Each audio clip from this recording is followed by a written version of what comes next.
All right, Bulls and Bears, BX4 here, Bull to the bus. My name is JJ. Just as expected, well, I shouldn't say expected because I said it was going to be CPI inflation 3.4. Is actually worse than I expected, 3.5. A lot of times I underestimate how bad things really are here on this channel. Even though there's a fractional portion of you that says that I'm doom and gloom, that I'm worst case scenario, a lot of times it's even worse than I like yesterday's video. I said, oh, probably 3.3, 3.4, which is still higher than expected. 3.5 CPI number, consumer price index, folks. As always, we were correct on this channel. We said things are going to continue to get worse. They're going to continue to get more difficult. Here's what we have on tap today. We've got San Diego homeowners in big, big trouble. We also have a situation here in San Diego, and this is true in many cities, but I was just looking at some local news, and I drive by it every day. We've got homelessness off the charts. They have to have designated parking lots here for people actually living in their vehicles because so many people were parking just in lots, just like Walmart, church parking lots, places that they thought would not see traffic and, overnight parking. So we'll talk about that in a few minutes here, but let's get into the CPI number, folks. This is negative for the stock market. The Dow Jones dropped bigly. It was down over 500 points last time I checked. I don't have the latest numbers, but we all knew this inflation wasn't going away. Why was the stock market so bullish in the first place over the past year, even 2 years, right? It was bullish on optimism for the Fed, the central bank, actually beating inflation and bringing it down. Although they slowed it down, they sure didn't stop it. And in fact, slowing it down is nothing. We need deflation. We need the drop in cost of living. We don't need slower rising prices. We need falling prices. But see, as soon as prices started to fall, as soon as they begin to fall, that's when the entire economy goes along with it, because this economy is driven by debt, asset bubbles, continually borrowing more money as a country, as a consumer, down to the household, right? You all know the game. This is a big pyramid Ponzi scheme. I mean, there's so many different names to put on this here, but you have to have continuous new debt taken out in order to keep the economy functioning and looking like it's growing. Otherwise, everything comes to a screeching halt. The markets are finally realizing it. They didn't get the gift of rate cuts, so now the central bank, the central planners are in big, big trouble. Right? They're caught, and they want to cut rates because they want the economy to look as good as possible, of course. But now they can't because they have this number out there that everybody is feeling. And of course, the number is much higher than the official reported number. But if they would have came out and said, okay, it's 1.5%, people would have probably laughed them out of the building, right? Even though you can't really kick them out, they would have laughed really, really hard because everybody can feel this.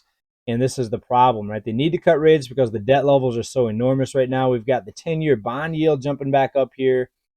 And this is going to be interesting timing going into, in less than 2 months, we're going to be halfway through 2024, which is mind blowing to me. And before we know it, we're going to be talking about, the third quarter numbers, and it's going to be a wild one, folks. So 10-year bond yield, 4.56. Remember, it started dropping in the fall of 2023, and now it's been going back up. The mortgage rate's going back up along with it.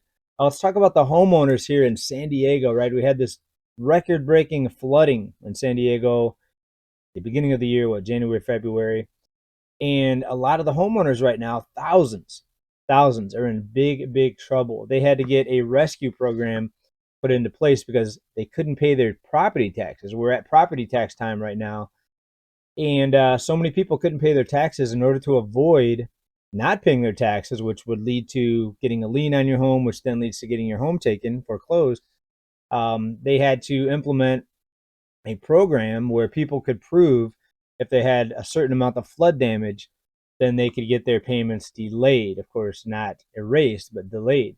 So ultimately, I think it's still going to be big trouble, especially for people in hard-hit areas where you have a big unexpected expense like a flood, like a disaster.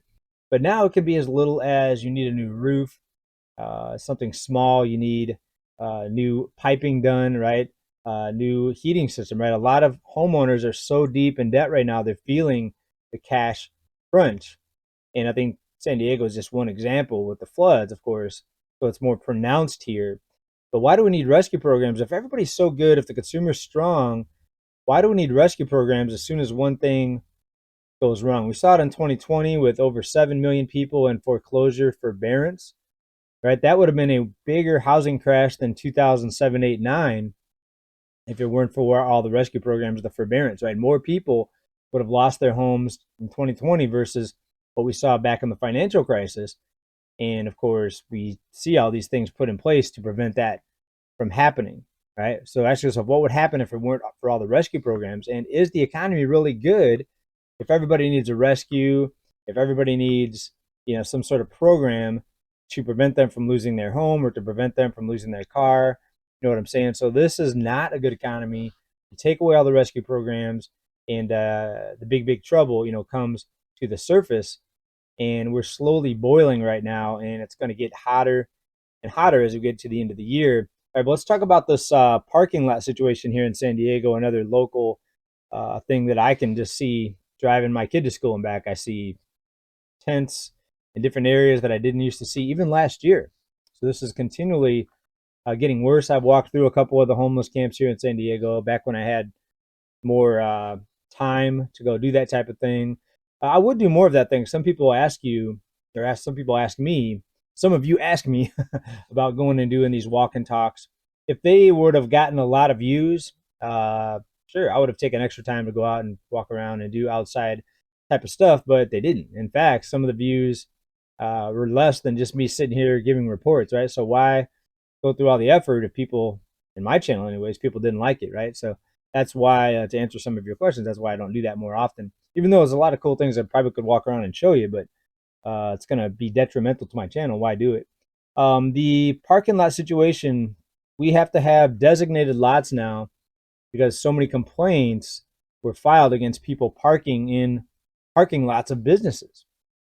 And now they have some of these lots where they set up a little tent with a coffee machine and a microwave oven in a place where people can go in, and get napkins and stuff like that.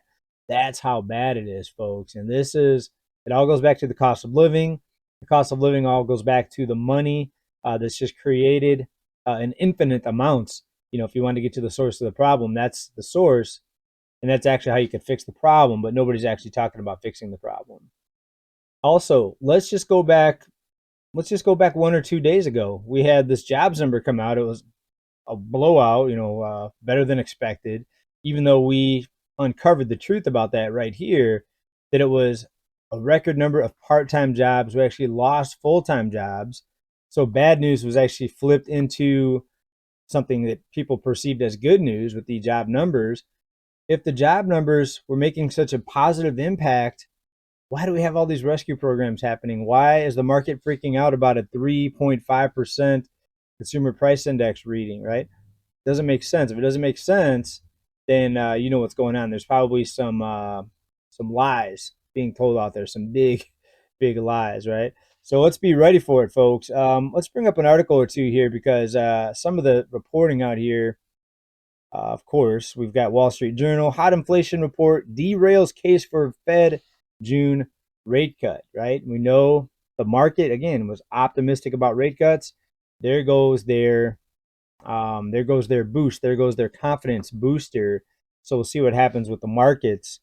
Also, this one here, with inflation back up, the long predicted storm clouds in the economy actually be forming. So all these outlets, a lot of them anyways, that were saying soft landing, not even soft landing. A lot of them were saying no landing. Everything's fine. Ignore the doom and gloomers. Look at the jobs numbers. Look at the unemployment numbers.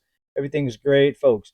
If you haven't been on this channel very long, every single one of these numbers that's put out there through the mass media is very, very highly flawed, cherry picked, phony. So, if you haven't been on the channel very long, please stay tuned because we get into all these numbers at some point and really kind of pull the cover off of it here. A $1,400 SUV payment, a $1,600 truck payment sounds absurd, but it's becoming more common. We know that so many people are trapped under these enormous, enormous car loans, and rates going back up now. Not the Fed funds rate, but mortgage rates going up. And now with hot inflation, they can't cut rates. So expect the pain to get much, much worse in any type of loan, right? A lot of these people are desperate. These car loans, they need to refinance at a lower rate. A lot of homeowners need to refinance at a lower rate.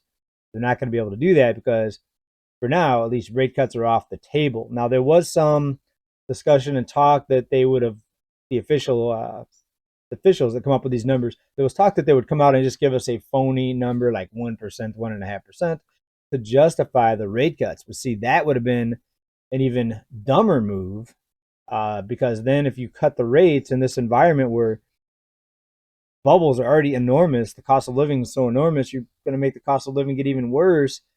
They didn't want to do that either, right? You see what I mean? So they're stuck, and we're going to continue as the months continue here. We're going to continue to see a fallout from this, and please make sure that you're subscribed to this channel so we can get through this together because we've been nailing it exactly correctly here.